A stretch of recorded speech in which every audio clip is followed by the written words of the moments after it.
High, আমার নাম Dan এবং এই টিউটোরিয়ালে আমি আপনাকে দেখাবো কিভাবে ব্লুহোস্ট ব্যবহার করে আপনার ওয়ার্ডপ্রেস ওয়েবসাইট সেট আপ করবেন। প্রথমে আমি আপনাকে দেখাবো কিভাবে ব্লুহোস্ট অ্যাকাউন্ট তৈরি করবেন এবং কিভাবে আপনার ওয়ার্ডপ্রেস ওয়েবসাইটের জন্য সবচেয়ে ভালো দামে হোস্টিং পাবেন তা নিশ্চিত করবেন।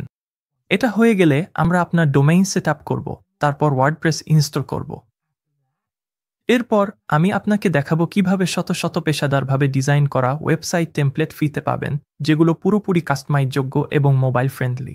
তারপর আমি আপনাকে ধাপে ধাপে গাইড করব কিভাবে এই টেমপ্লেটগুলো কাস্টমাইজ করবেন এলিমেন্টর ব্যবহার করে, যা ওয়ার্ডপ্রেসের জন্য জনপ্রিয় drag and drop page builder. সবচেয়ে ভালো বিষয় হলো এই টিউটোরিয়ালে আমরা যেসব কিছু ব্যবহার করব সেগুলো সবই ফ্রি, শুধু ব্লুহোস্টের হোস্টিং ছাড়া। তবে আপনি যদি আমাদের বিশেষ পার্টনার লিঙ্ক দিয়ে ব্লুহোস্টে সাইন আপ করেন, তাহলে আপনি তাদের হোম পেজে দেখানো দামের চেয়ে অনেক কম দামে পাবেন। আপনি সেই বিশেষ সাইন আপ লিঙ্কটি এই ভিডিওর নিচে ডিসক্রিপশনে পাবেন, তাই কিছু টাকা বাঁচাতে সাইন আপ করার সময় অবশ্যই ওই লিঙ্কটি ব্যবহার করুন। চলুন এখন একটি হোস্টিং প্ল্যান এবং ডোমেইন নির্বাচন করি। এই অফারে প্রথম বছরের জন্য একটি ফ্রি ডোমেইন রয়েছে, আর সেটার সুবিধা নিতে হলে গেট স্টার্টেড নাওতে ক্লিক করুন। এখানে আমরা ব্লুহোস্টের প্ল্যানগুলো দেখতে পাচ্ছি। এই টিউটোরিয়ালে আপনি যা কিছু দেখবেন সবই বেসিক প্ল্যান দিয়ে করা যায়, তাই আমি চুজ প্ল্যান এ ক্লিক করব। নতুন ডোমেইন রেজিস্টার করার সময় সেটি যেন তুলনামূলকভাবে ছোট এবং মনে রাখার মতো হয়, এবং অবশ্যই সেটি এখনও পাওয়া যায় কিনা সেটাও দেখতে হবে। আমি এটাকে বলক ভূপ টিউটোরিয়াল 2, যা ব্লুহোস্ট ওয়ার্ডপ্রেস টিউটোরিয়ালের সংক্ষিপ্ত রূপ। এবং চাইলে আপনি এখানে আপনার টপ লেভেল ডোমেইন পরিবর্তন করতে পারেন, তবে আমি খাম রাখার পরামর্শ দেব। আমি সাধারণত ডোমেইন প্রাইভেসি ও প্রোটেকশন যোগ করি যাতে অপ্রয়োজনীয় মেইল এড়ানো যায়, তবে আপনি চাইলে পরে কিভাবে এটি সরাতে হয় সেটাও দেখাবো। এখন search for domain A click করুন। আমাদের কার্টে আপনি আপনার হোস্টিং প্ল্যান পরিবর্তন করতে পারেন, তবে 1 বছরের প্ল্যানেই মাসিক রেট সবচেয়ে ভালো, এবং এখানেই আপনি চাইলে সেই প্রোটেকশন সরিয়ে ফেলতে পারেন। আমি চেকআউটের দিকে এগিয়ে যাচ্ছি। এখন শুধু আপনার যোগাযোগের তথ্য দিন, তারপর নিচে স্ক্রোল করে আপনার অ্যাকাউন্টের তথ্য দিন। সবকিছু ঠিক আছে কিনা ভালোভাবে দেখে নিন এবং সাবমিট পেমেন্ট এ ক্লিক করুন। এখন যেহেতু আমরা আমাদের হোস্টিং সেট আপ করেছি এবং ডোমেইন পেয়েছি, এবার ওয়ার্ডপ্রেস ইনস্টল করার সময়। আর ঠিক এভাবেই পেমেন্ট সাবমিট করার পর ওয়ার্ডপ্রেস স্বয়ংক্রিয়ভাবে ইনস্টল হয়ে যায় এবং আমরা ব্লুহোস্ট ড্যাশবোর্ডে চলে আসি। আপনি এই বাটন ব্যবহার করে ওয়ার্ডপ্রেসে লগ ইন করতে পারেন, তবে ধরুন আপনি যদি এই পপ আপ উইন্ডোটি বন্ধ করে দেন, তাহলে কিভাবে সেখানে যেতে হয় সেটাও আমি আপনাকে দেখাবো। আমি এটা বন্ধ করছি এবং ডিফল্টভাবে আমরা হোস্টিং ট্যাবে আছি। এই এডিট সাইট বাটন আপনাকে একই জায়গায় নিয়ে যাবে, অথবা আপনি যদি ওয়েবসাইটস ট্যাবে যান, এখানকার এডিট সাইট এ ক্লিক করলেও ওয়ার্ডপ্রেস চালু হবে। এবং তারপর এই পেজে সিলেক্ট করুন যে আপনি একটি টিউটোরিয়াল অনুসরণ করছেন। এবং এখন আমরা ওয়ার্ডপ্রেস অ্যাডমিন ড্যাশবোর্ডে চলে এসেছি। এটাই আপনার ওয়েবসাইটের ব্যাকএন্ড, যেখানে আপনি কোনো পরিবর্তন করতে, নতুন পেজ পাবলিশ করতে বা কিছু ইনস্টল করতে বারবার ফিরে আসবেন। ডিজাইন শুরু করার আগে চলুন দ্রুত এই ড্যাশবোর্ডটা পরিষ্কার করি এবং কিছু সেটিংস ঠিক করি, যাতে আপনার ওয়ার্ডপ্রেস অ্যাডমিন ড্যাশবোর্ড ঝামেলামুক্ত থাকে। বাম মেনুর নীল হোস্ট সেকশনের নিচে ড্যাশবোর্ড এ ক্লিক করুন হোমে যেতে। চলুন প্রথমে এই টাইলস আর মেসেজগুলো সরিয়ে ফেলি। আমি ওয়েলকাম ব্যানারটা ডিসমিস করব, তারপর স্ক্রিন অপশনস খুলব। এখানে আমি সব স্ক্রিন এলিমেন্টে টিক চিহ্ন তুলে দেব। আপনি চাইলে পরে আবার এগুলো যোগ করতে পারবেন। তারপর আমি আমার স্ক্রিন অপশনসটা কলাপস করব। কিছু নোটিফিকেশন সরাতে আমি প্লাগইনস ট্যাবে যাব। আমরা পরে আবার এখানে আসব, কিন্তু আপাতত আমি Creative Mail, Monster Insights, Jetpack, Optin Monster আর ইউএসসিও সিলেক্ট করব। আমি বাল্ক অ্যাকশনস এ ক্লিক করব, তারপর ডিঅ্যাক্টিভেট এবং অ্যাপ্লাই। ঠিক আছে, এখন অনেক ভালো লাগছে। পরবর্তী গুরুত্বপূর্ণ কাজ হচ্ছে আমাদের থিম ইনস্টল করা, যেটা আমাদের ওয়েবসাইটের মৌলিক কাঠামো দেবে। একটি থিম ওয়েবসাইটের রং, ফন্ট এবং লেআউট নিয়ন্ত্রণ করে, আর আমরা একটি জনপ্রিয় ফ্রি থিম ইনস্টল করব, যার নাম অ্যাস্ট্রা। অ্যাস্ট্রা এমন একটি থিম যা আমরা পরবর্তী যে টুলটি ব্যবহার করব, এলিমেন্টওয়্যার স্টার্টার টেমপ্লেটস, তার সাথে দারুণভাবে কাজ করে। ড্যাশবোর্ড থেকে অ্যাপিয়ারেন্সের উপর মাউস রাখুন, তারপর থিমসে ক্লিক করুন। তারপর অ্যাড থিম এ ক্লিক করুন। উপরে ডান পাশে অ্যাস্ট্রে লিখে সার্চ করুন, তারপর এর উপর মাউস রাখুন এবং ইনস্টল এ ক্লিক করুন। ইনস্টল হয়ে গেলে অ্যাক্টিভেট এ ক্লিক করুন।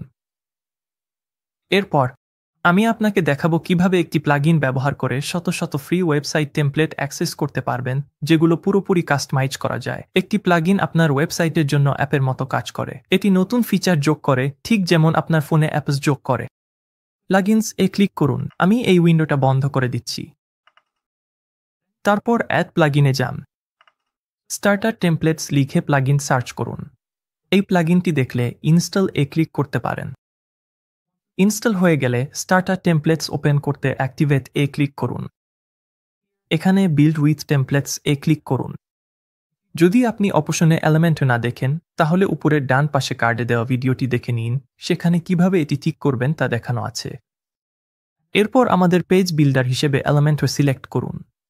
স্টার্টার টেমপ্লেটস আপনাকে সহজ ড্র্যাগ অ্যান্ড ড্রপ টুল ব্যবহার করে পেজ তৈরি ও এডিট করতে দেয়।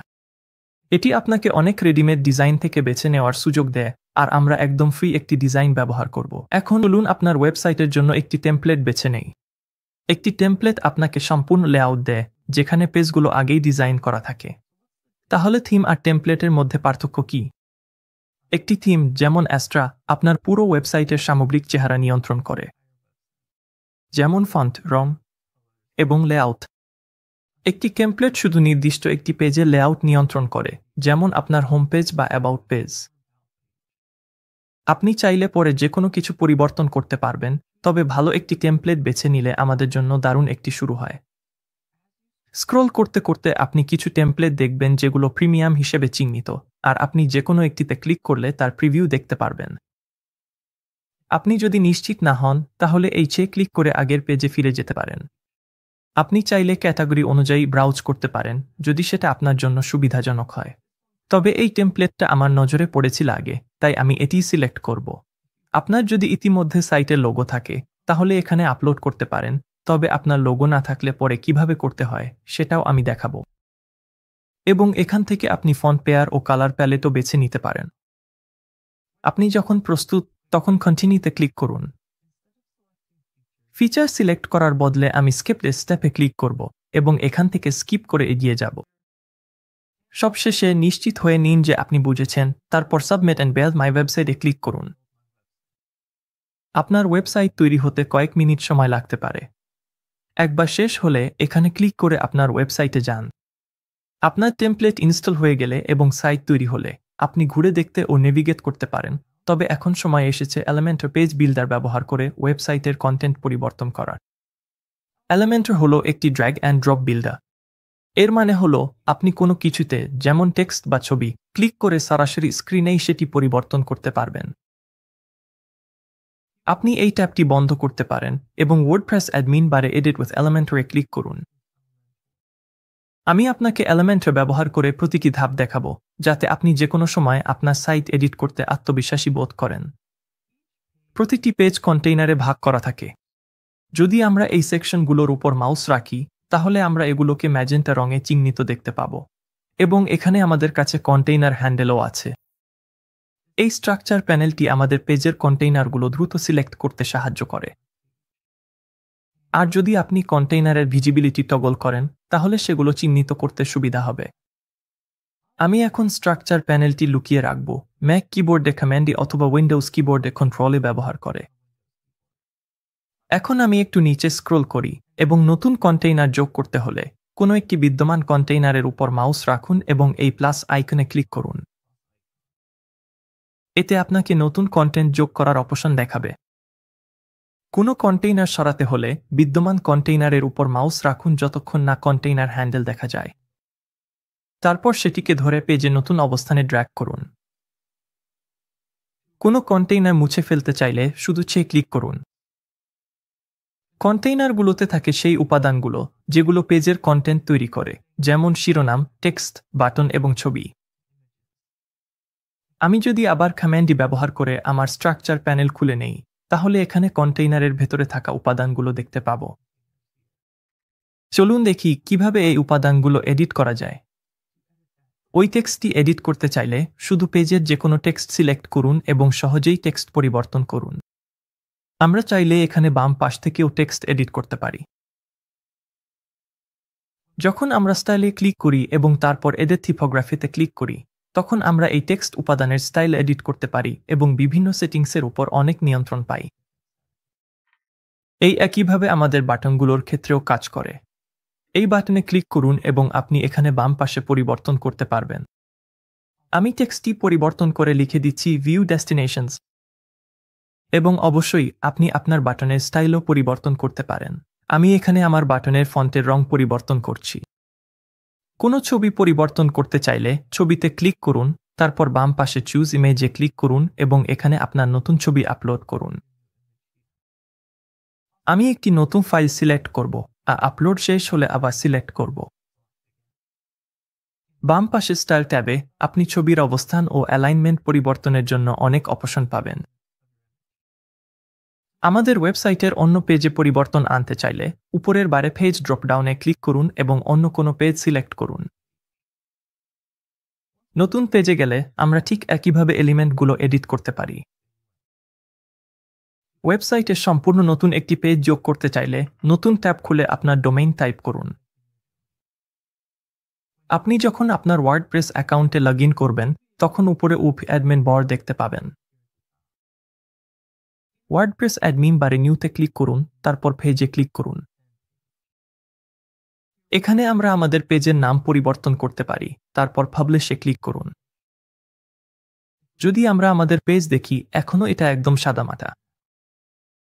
এই নতুন পেজটি এডিট করতে এডিট পেজে ক্লিক করুন, তারপর এডিট উইথ এলিমেন্টরে ক্লিক করুন। এরপর আপনি ড্র্যাগ অ্যান্ড ড্রপ ফিচার ব্যবহার করে বাম পাশে থাকা উইজেটগুলো টেনে এনে আপনার পেজ তৈরি করতে পারবেন। আমি একটি হেডিং যোগ করতে পারি এবং তারপর সেটি এডিট করতে পারি। এরপর আমি আরেকটি এলিমেন্ট যোগ করতে পারি এবং একটি ছবি টেনে আনতে পারি। তারপর আমি সেখানে নতুন একটি ছবি আপলোড করতে পারি, ঠিক আগের মতোই। কাজ দ্রুত করতে চাইলে আপনি টেমপ্লেট লাইব্রেরি থেকে একটি টেমপ্লেটও ইম্পোর্ট করতে পারেন। নিচে স্ক্রল করুন এবং স্টার্টার টেমপ্লেটস আইকনে ক্লিক করুন, তারপর যেকোনো একটি পেজ খুঁজে বের করুন যেটি আপনি ইম্পোর্ট করতে চান। আপনি চাইলে সার্চও করতে পারেন। আমি আউটডোর লিখব। যেটা পছন্দ হয় সেটি সিলেক্ট করুন, তারপর ইম্পোর্ট টেমপ্লেটে ক্লিক করুন। ইম্পোর্ট হয়ে গেলে যেসব কন্টেইনার আপনার দরকার নেই সেগুলো রিমুভ করে দিন। এরপর আপনি চাইলে পরিবর্তনগুলো পাবলিশ করতে পারেন এবং আপনার পেজ প্রিভিউ করতে পারেন। এখনও এই নতুন পেজটি আমাদের নেভিগেশন মেনুতে দেখা যাচ্ছে না। এটি যোগ করতে কাস্টমাইজে ক্লিক করুন, তারপর ম্যানেজ সিলেক্ট করুন, এরপর মেইন মেনুতে যান। আমরা অ্যাড আইটেমসে ক্লিক করতে পারি, তারপর আমাদের নতুন পেজটি সিলেক্ট করে মেনুতে যোগ করতে পারি এবং আমরা আবারও পাবলিশ করতে পারি। শেষে চলুন দেখি কিভাবে আমরা হেডার এবং ফুটার এডিট করতে পারি। আমরা এখনও এই কাস্টমাইজেশন সেকশনে আছি। পেন্সিল আইকনের উপর মাউস রাখুন এবং ক্লিক করুন, তাহলে আমাদের হেডার এলিমেন্টগুলো এডিট করতে পারবেন। বাইরের আইকনে ক্লিক করলে আমরা হেডারের উচ্চতা পরিবর্তন করতে পারব। যদি আমরা ভেতরের এডিট আইকনে ক্লিক করি, তাহলে অন্যান্য হেডার এলিমেন্ট পরিবর্তন বা পুনর্বিন্যাস করতে পারব। উদাহরণস্বরূপ, লোগো পরিবর্তন করতে চাইলে চেঞ্জ ইমেজে ক্লিক করুন এবং নতুন লোগো আপলোড করুন।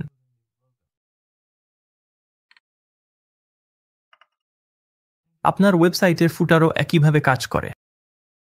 যদি আমরা একেবারে নিচে স্ক্রল করি, তাহলে ওই পেন্সিল আইকনে ক্লিক করতে পারি এবং এতে আমরা হেডারের মতোই ফুটার এলিমেন্টগুলো এডিট করতে পারব। এখন আপনি জানেন কিভাবে ব্লুহোস্ট দিয়ে আপনার ওয়ার্ডপ্রেস ওয়েবসাইট সেট আপ করবেন এবং এলিমেন্ট ব্যবহার করে ওয়েবসাইটের কন্টেন্ট কাস্টমাইজ করতে পারবেন। আপনি যদি এখনও পর্যন্ত ফলো না করে থাকেন, মনে রাখবেন ডিসক্রিপশনের লিঙ্ক ব্যবহার করলে আপনি ব্লুহোস্টের জন্য আমাদের বিশেষ পার্টনার অফারটি পাবেন।